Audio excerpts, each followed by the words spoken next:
దేవునికే మహిమ కలుగునుగాక. చెబుదాం ఒకసారి చేతులెత్తి హల్లెలూయా. ఇంకొకసారి మంచిగా చెప్దాం హల్లెలూయా. రైట్. ప్రియ దేవుని బిడ్డలారా, ఈరోజు మంచి అవకాశాన్ని దేవుడిచ్చాడు. అందును బట్టి మనసారా దేవదేవుని స్తుతించి గణపరుస్తూ ఉన్నాం. 40 రోజుల ఉపవాస ప్రార్థనలో ఈరోజు మరొక సంగతిని నేను మీకు తెలియచేయాలని నేను అనుకుంటున్నాను. ఈరోజు మనం మాట్లాడుకోబోతున్న అంశం ఏంటంటే, ఒక కుంటివాడు గురించి మనం ఈరోజు మాట్లాడుకోబోతున్నాం. ఎవరు ఈ కుంటివాడు, ఎక్కడున్నాడు అనేటువంటి సంగతులను మనం దేవుని వాక్యంలో చూద్దాం. ఒకసారి బైబిల్ చూడండి, మనకు ఉన్న సమయాన్ని సద్వినియోగపరుచుకుందాం. ఒకసారి బైబిల్ చూడండి. బైబిల్లో అపోస్తుల కార్యాల గ్రంథం 3వ అధ్యాయం చూడండి. మొదటి నుంచి నేను కొన్ని వచనాలు చదువుతున్నాను, దయచేసి మీరు గమనించాలని నా మనవి. అపోస్తుల కార్యాల గ్రంథం 3వ అధ్యాయం మొదటి నుంచి కొన్ని వచనాలు.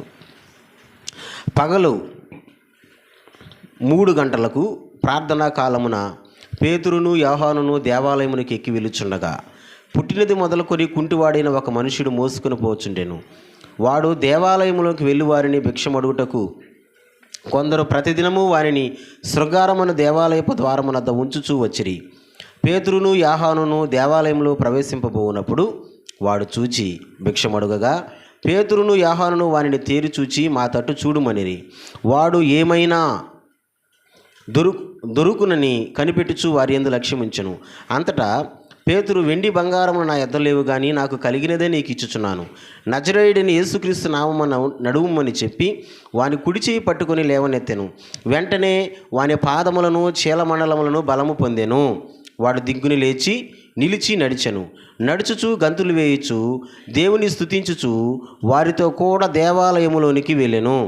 శృంగారమును దేవాలయపు ద్వారమునద్ద భిక్షము కొరకు కూర్చున్నవాడు వీడే అని గుర్తిరిగి వానికి జరిగిన దానిని చూచి విస్మయముతో నిండి పరవశులైరి.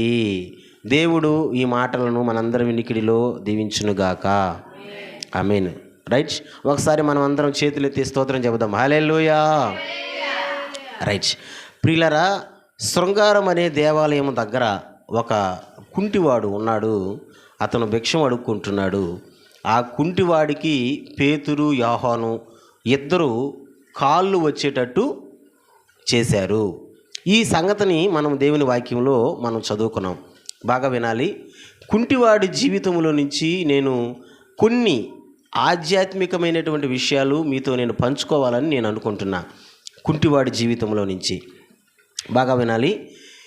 కుంటివాడు జీవితం ఎలా ఉంటుందంటే, వాస్తవంగా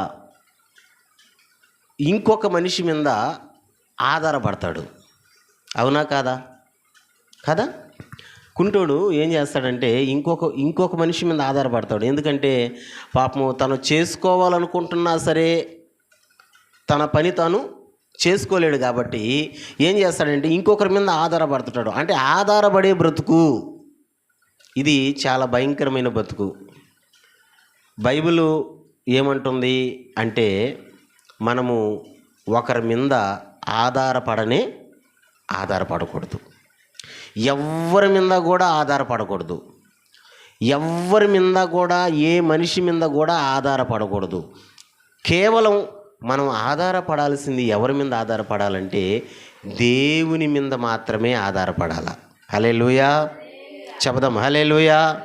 దీనికి సంబంధించినటువంటి ఒక అద్భుతమైన ఒక మాట ఒకసారి కీర్తన గ్రంథంలో చూద్దామా? నన్ను చూడండి రా, బైబిల్ చూడండి.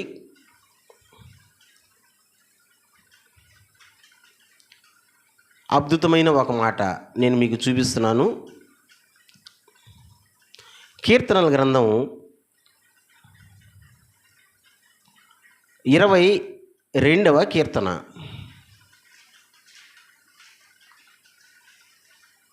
కీర్తనల గ్రంథం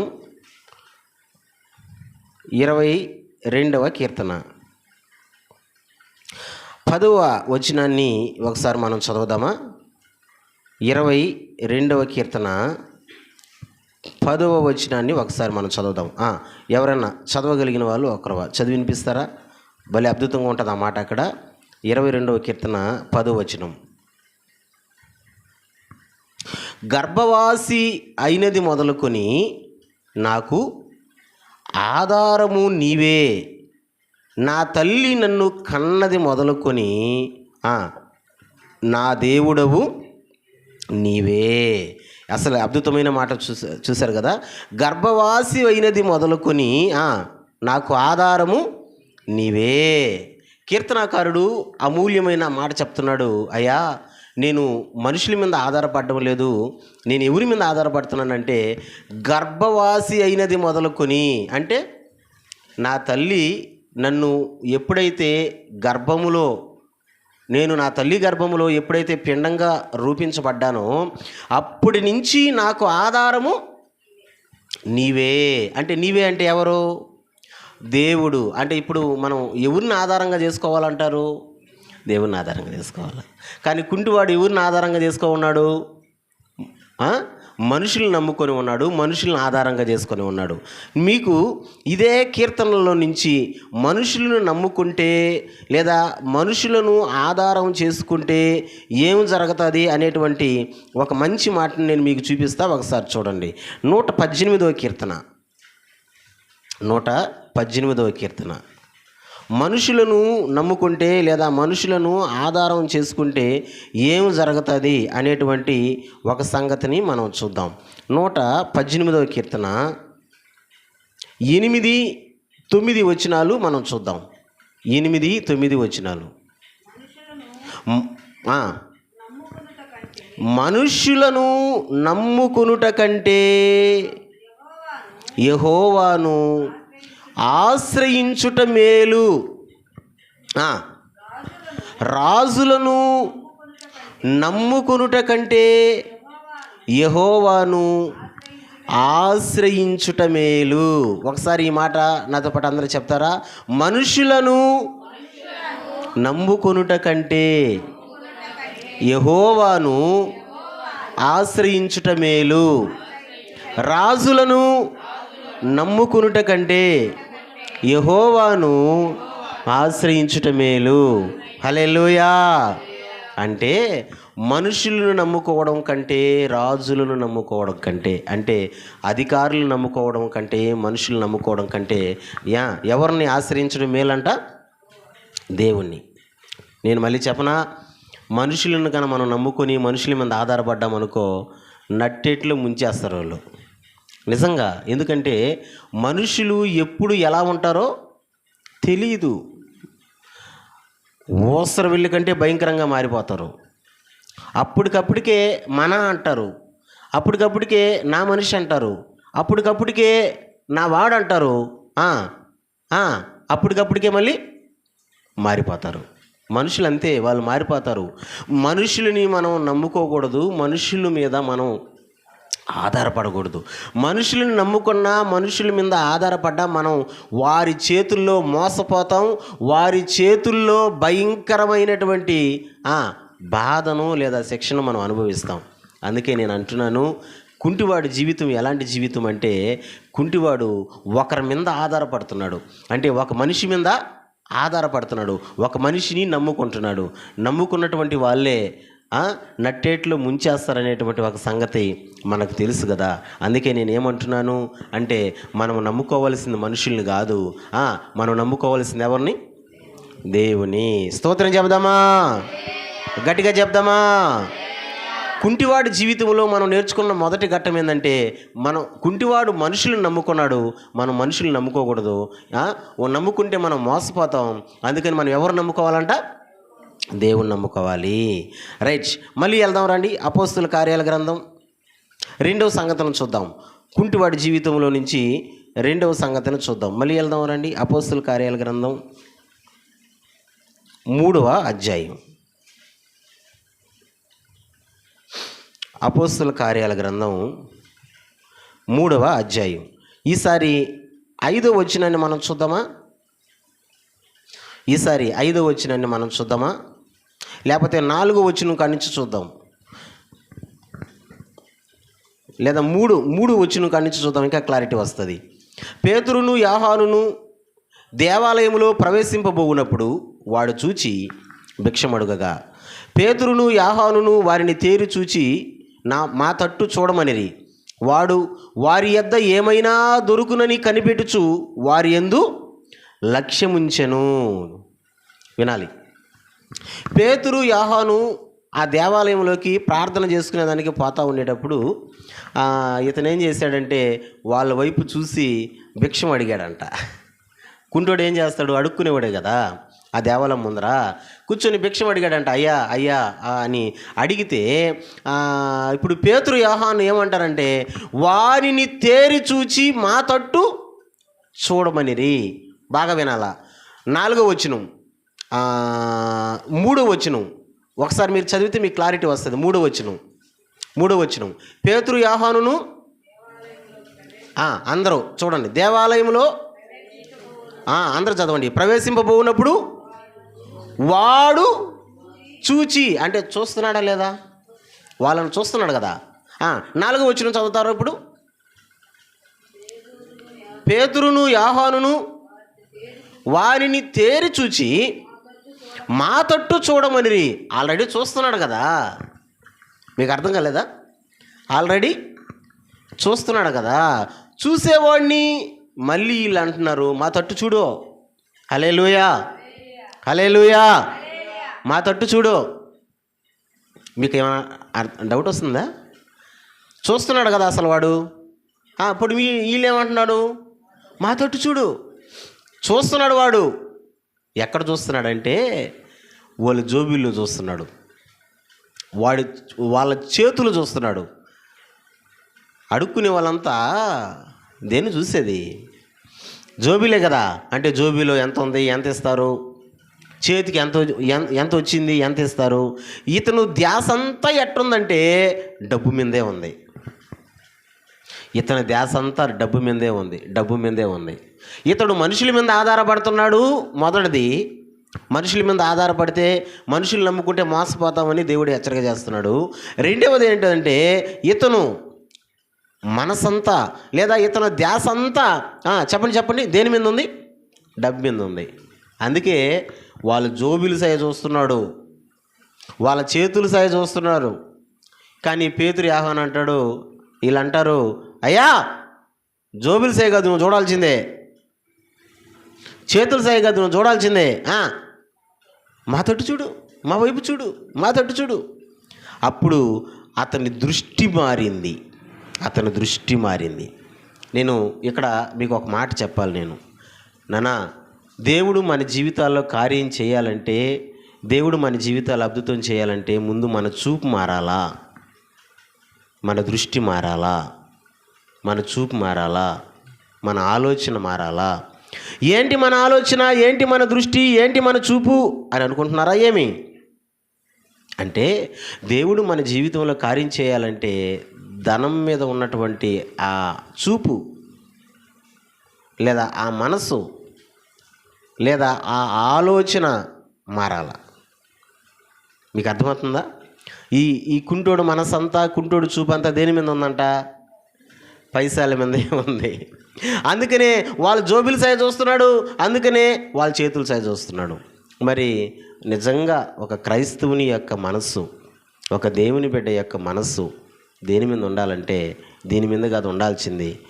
యేసు ప్రభు ఒక అమూల్యమైన ఒక మాట చెప్పాడు. ఒకసారి చదువుదాం ఆ మాట. మత్తయి సువార్త అసలు అద్భుతంగా ఉంటుంది ఆ మాట. ఒకసారి చదువుదాం. మత్తయి సువార్త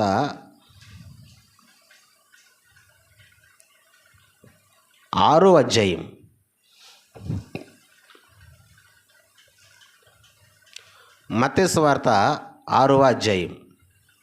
19-20 2 వచనాలు ఒకసారి చూద్దాం. మత్తయి సువార్త 6వ అధ్యాయం 19-20 2 వచనాలు ఒకసారి చూద్దాం. యేసు ప్రభు ఏం చెప్పాడు, దీనికి సంబంధించినటువంటి మాట అనేటువంటి దాన్ని మనం చూస్తున్నాం. భూమి మీద మీ కొరకు ధనమును కూర్చుకొనవద్దు, ఇక్కడ చిమటయు తుప్పును తినివేయును, దొంగలు కన్నము వేసి దొంగిలిదరో. పరలోకమందు మీ కొరకు ధనము కూర్చుకుని అచట చెమటైనను తుప్పైనను దాన్ని తినివేయదు. దొంగలు కన్నము వేసి దొంగలేరు. దేవునికి స్తోత్రం. యేసయ్య చెప్పాడు అద్భుతమైన మాట, భూమి మీద మీ కొరకు ధనమును కూర్చుకొనవద్దు. ఇక్కడ చిమ్మట తుప్పు తినేస్తాయి, దొంగలు కన్నము వేసి దొంగతనం చేస్తారు. 20వ వచనంలో పరలోకమందు మీ కొరకు ధనము కూర్చుకొనిడి. అందుకే పేతురు యోహానులు అంటారు, ఒరే బాబు నీ దృష్టి అంతా మా జోబుల మీద ఉంది, నీ దృష్టి అంతా మా చేతుల మీద ఉంది, ఇంకా ఏదైనా ఇస్తారని, ఇంకా ఏదన్నా నాకు దొరుకుతుందని, అందుకని నీ దృష్టి మారాలా. యేసుప్రభు చెప్పిన అమూల్యమైన మాట, భూమి మీద మీ కొరకు ధనం కూర్చుకొనవద్దు. వాస్తవానికి ఈ మాట చాలామందికి నచ్చదు. ఎందుకంటే ఈ లోకంలో డబ్బు లేనిదే ఏది జరగదు కదా, పైసా లేనిదే ఏది జరగదు. వాస్తవంగా ఈ మాట చాలామందికి నచ్చదు. ఎందుకన్నాడో తెలుసా ఈ మాట యేసయ్య? ఎందుకన్నాడో తెలుసా? దీనికి ఒక మంచి రెఫరెన్స్ బైబిల్లో నేను మీకు చూపిస్తా, ఒకసారి చూడండి. అంటే భూమి మీద మీ కొరకు ధనము కూర్చుకొనవద్దు అని యేసు ప్రభు ఎందుకన్నాడు, ఒక మంచి మాట నేను మీకు చూపిస్తున్నాను. మీరు బైబిల్లో చూసి దాన్ని టిక్కు పెట్టండి. 1 తిమోతి పత్రిక. ఎందుకన్నాడు యేసు ప్రభు ఈ మాట? ఎందుకన్నాడు? 1 తిమోతి పత్రిక 6వ అధ్యాయం. 1 తిమోతి పత్రిక 6వ అధ్యాయం 17వ వచనాన్ని మనం చదువుదాం. ఎందుకని యేసు ప్రభు ఇలాంటి మాట అన్నాడు, భూమి మీద ధనాన్ని సమకూర్చుకోబాక అని? 6:17 ఒకసారి దాన్ని మనం చదువుదాం. ఇహమందు ధనవంతులైన వారు గర్విష్ఠులు కాక, అస్థిరమైన ధనమునందు నమ్మిక ఉంచక, సుఖముగా అనుభవించుటకును సమస్తమును మనకు ధారాళముగా దయచేయి దేవుని యందే నమ్మిక ఉంచుడని ఆజ్ఞాపించుము. ఫస్ట్ లైన్ చూడండి, నేను చదువుతున్నాను. ఇహమందు ధనవంతులైన వారు, ఆ పదం చదవండి,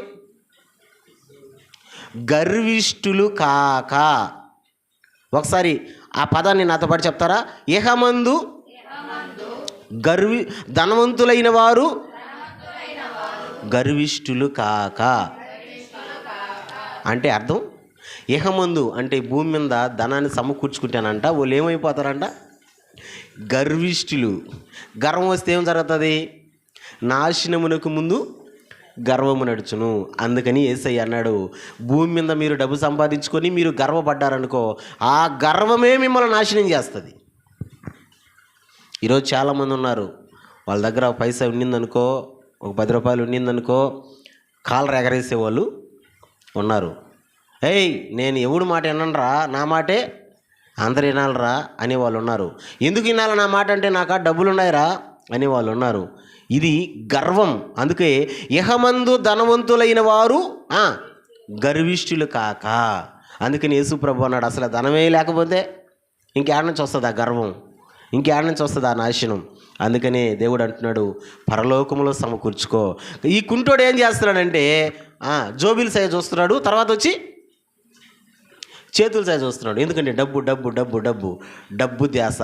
అందుకే వాళ్ళు అన్నారు, మా తట్టు చూడు, జోబిల్ సాయి కాదు నువ్వు చూడాల్సింది, చేతుల సాయి గారు చూడాల్సింది, మా తట్టు చూడు. దృష్టి మార్చారు. అప్పుడు ఏం చేశారంటే వాడు చేయి పట్టుకున్నారు. నజరేయుడిని యేసు నామములో నువ్వు లేచి నడువు అనగానే చచ్చి పడిపోయినటువంటి వాడు కాలుకి బలం వచ్చింది. గట్టిగా చప్పట్లు కొడదామా? చచ్చి పడిపోయిన వాడు కాలుకి బలం వచ్చి లేచి నడిచాడంట. లేచి నడిచాడు. దేవుడు చేసిన అద్భుతం, దేవునికి మహిమ కలుగునుగాక. హల్లెలూయా. దేవుడు చేసిన అద్భుతం, దేవుడు చేసిన అద్భుతం మంచి అద్భుతం కదా. కాలు లేని వాడికి కాళ్ళు వచ్చేసాయి. ఇప్పుడు ఆ వ్యక్తిలో మనకు కనిపించే లాస్ట్ అండ్ ఫైనల్ ఈ ఒక్క మాటని మనం తప్పకుండా చదవాలా. 3వది, ఈ గుడ్డివాడిలో, ఈ కుంటివాడిలో 3వ సంగతిని మనం చూద్దాం. ఎక్కడ మనం ఇందాక చదువుకునింది? అపోస్తుల కార్యాల గ్రంథం 3వ అధ్యాయం ఈసారి 8వ వచనాన్ని చదువుదాం. ఈసారి 8వ వచనాన్ని చదువుదాం. తీసిన వాళ్ళన్న చదువుతారా? 8వ వచనం. వాడు దిగ్గున లేచి నిలిచి నడిచెను. ఇప్పుడు చదవండి, అందరూ చదివే వాళ్ళందరూ చదవండి. నడుచుచు, గంతులు వేయుచు, దేవుణ్ణి స్తుతించుచు వారితో కూడా దేవాలయములోకి వెళ్ళెను. కాళ్ళు వచ్చేసే వీడికి. కాళ్ళు వచ్చిన తర్వాత వీడేం చేస్తున్నాడంట? నడుచుచు, గంతులు వేయుచు, దేవుని స్తుతించుచు ఎక్కడికి వచ్చాడు? ఇంతకుముందు దేవాలయం బయట అడుక్కునేవాడు కదా. ఇప్పుడు ఎక్కడికొచ్చాడు? దేవాలయంలోకి వచ్చాడు. అంటే నాకు కాళ్ళు ఇచ్చినటువంటి దేవునికి కృతజ్ఞతలు చెప్తా మందిరంలోకి వచ్చాడు. అంటే దేవునికి కృతజ్ఞత చెప్తూ మందిరంలోకి వచ్చాడు. దేవుడి చేత మేలు పొందుకుని వెళ్ళిపోలా. ఈరోజు చాలామంది ఉన్నారు, దేవుడి దగ్గరకు వస్తారా, దేవుడు మేలు చేస్తాడా, దేవుడు అద్భుతం చేస్తాడా, ఇంకా ఆ అద్భుతం జరిగిన తర్వాత అడ్రస్ ఉండరు. కడుపు పట్టుకొని వస్తారు. కడుపు నొప్పి అయ్యా మాకు ప్రార్థన చేయని, మా కాలు నొప్పి అయ్యా ప్రార్థన చేయని వస్తారు. మాకు పిల్లలు లేరయ్యా ప్రార్థన చేయని వస్తారు. మా ఇంట్లో గొడవలయ్యా సమస్యలయ్యా అని ప్రార్థన చేస్తారు. మరి ప్రార్థన చేసిన తర్వాత దేవుడు కార్యం చేస్తే మళ్ళీ అడ్రస్ ఉండరు. అలాగెళ్ళాడా? నన్ను చెప్పండి, వెళ్ళాడా? ఎక్కడికి వెళ్ళాడు? దేవాలయంలోకి వెళ్ళాడట. అంటే దేవుడు చేసినటువంటి మేలుకి కృతజ్ఞత చెప్పాడు. నేను అంటాను, ఈ మాటలు వింటున్న మనం అందరం దేవుడు చేసిన మేలుకి మనం ఖచ్చితంగా ఏం చేయాలా? కృతజ్ఞత చెప్పాలా? కృతజ్ఞత చెప్పాడు కుంటివాడు. మనకు అనుభవాలు నేర్పించాడు. 3 అనుభవాలు. ఏంటి ఆ 3 అనుభవాలు? టకటగా చెప్పండి, ప్రార్థన చేద్దాం. కుంటివాడు మనకు నేర్పిస్తున్న అనుభవాలు. నెంబర్ 1 చెప్పండి. నెంబర్ 1, మనుషులను నమ్ముకున్నాడు. మనుషులు కాదు నమ్ముకోవాల్సింది, మనుషుల మీద కాదు ఆధారపడాల్సింది. ఎవరిని నమ్ముకోవాలా? దేవుని నమ్ముకోవాలా, యెహోవాను నమ్ముకోవాలా. మనుషులు నమ్ముకుంటే మోసపోతావు, మనుషులు నమ్ముకోబాక మనుషులు మారిపోతారు. మొదటి అనుభవం. 2వ అనుభవం, ఇతని చూపు అంతా ఏడుంది? వాళ్ళ జోబుల మీద, వాళ్ళ చేతుల మీద. ఎందుకంటే డబ్బు మీద ఆశ కలిగిన వాడు. అందుకని వాళ్ళు అంటారు, ఓయ్ నీ దృష్టి మలుచుకో, ముందు ధనము ఆశ కాదు నీకు ఉండాల్సింది. ధనము నమ్ముకుంటే పాడైపోతావు. ఇహలోక ముందు ధనము సమకూర్చుకుంటే గర్విష్ఠులు అయిపోతావు.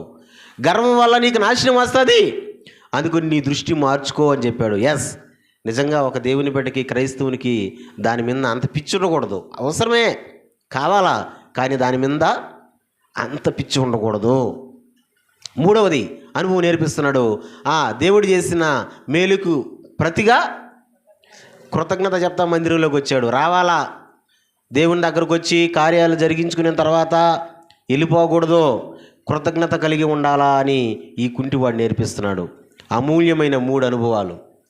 మరి ఈ అనుభవాలు మన జీవితంలో కూడా మనం నెమరు వేసుకుందాం. ఈ అనుభవాలను బట్టి మనం అందరం కలిసి ప్రార్థన చేద్దాం. ఒకసారి అందరం కలిసి ప్రార్థన చేద్దాం.